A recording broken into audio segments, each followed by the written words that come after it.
Well, this is Bridges Avenue, where I grew up. As long as I can remember, I can't remember anybody else. I think I was about 2 when we came here, but I stayed here from 2-year-old till about 17 or 18, 16 years here. Great fun, great times, and that's where we lived there. 17 Bridges Avenue, Bury. And there's the cemetery at the top there, the dead centre of Bury. You know what, I used to know every person in this street. That's how it was then. And we used to play out here, on here, all the time. Cricket, football, and these things were only small. Look at them now, the big trees. That was Tony Hadley. That was Colin Bell and Paul Brooks, went to school together. Unfortunately, we've lost Colin. Colin went to Australia and he passed away. He went to New Guinea and he passed away probably about 3 years ago when he came home. And that's Paul Brooks, who passed away last year. Robert Poole, who we're great friends with now, still was at the top house there. And Peter Johnson, he lived there. And Peter Johnson, myself and Robert are still great friends to this day. We keep in touch.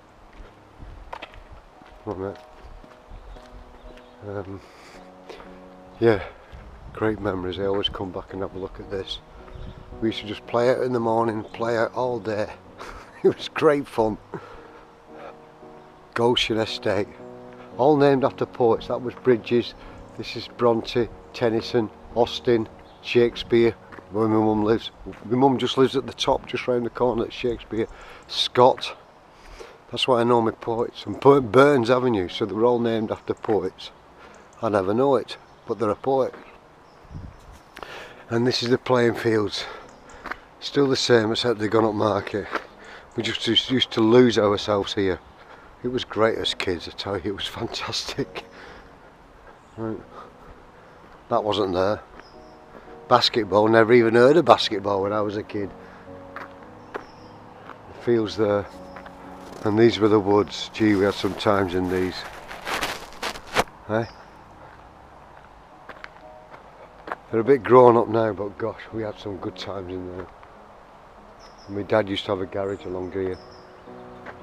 The woods, we used to have bonfires in there. We used to set fire to the woods all the time. It was just part of it. No carpet, they were just fields, and when it rained it flooded here. Unbelievable. What is it now? It's about 7 AM and that mist is coming over. That is so Bury.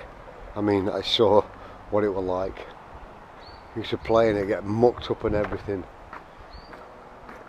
And I used to go home and mum would say, "Where have you been?" I was covered in mud everywhere, all over my foot and my boots. Hey, nothing's changed. Gee, my mum and dad looked after me, they did. They did. I was never left with it. We didn't have much. My dad worked the same job all his life at Macpherson's. My mum was a dinner lady. They worked hard to give me the best. Yeah, they did. They put me first. That's why I put my mum first now.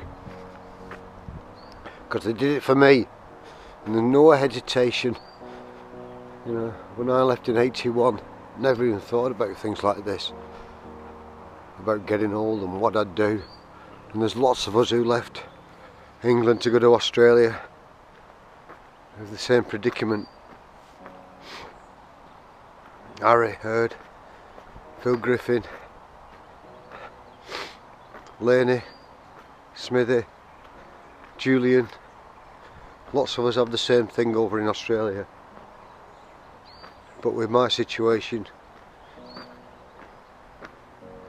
currently no wife. Well, gosh, true. Married twice, but not none of this. I can do it, so I can do this. So that's why I gave my job up and come back to look after my mum. It was just a no-brainer.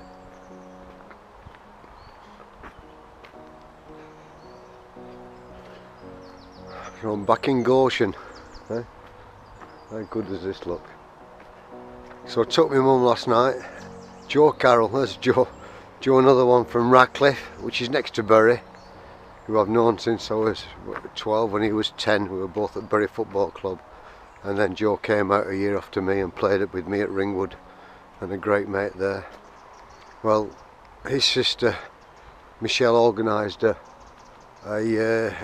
Christmas carols night with the Besses of the Barn brass band. I think Mark Barlow might play with them, but it were Bessie's boys, so a bit of confusion there. They took the name, rival gang. Anyway, what a fantastic night. You see me mum, she was loving it, singing away and all that. Never seen my mum like this, she's fantastic. She's usually shouting, David, have you done that? David this and David that. And you'll be saying, well, no bloody wonder, I'm a nightmare.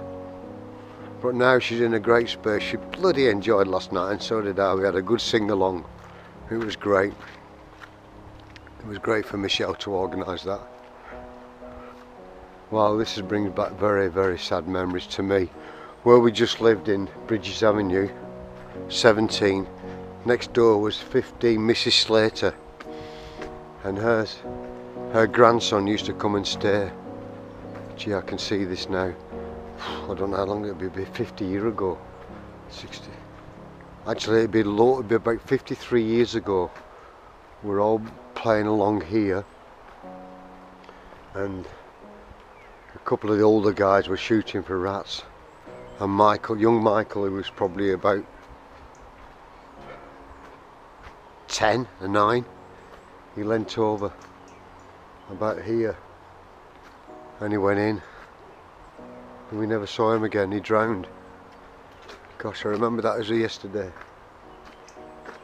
His grandmother and his father, I don't think ever got over that. It was very sad. He was just there.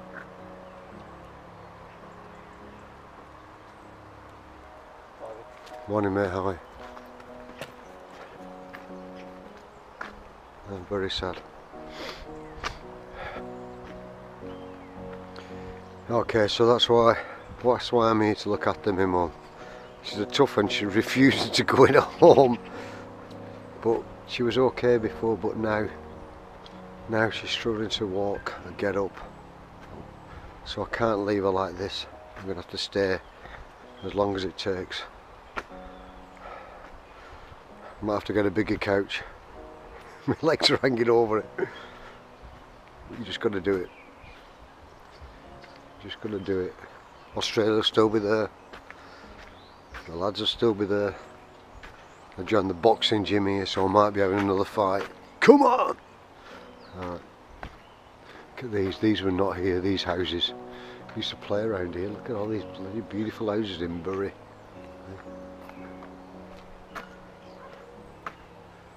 Okay, just gonna get the paper.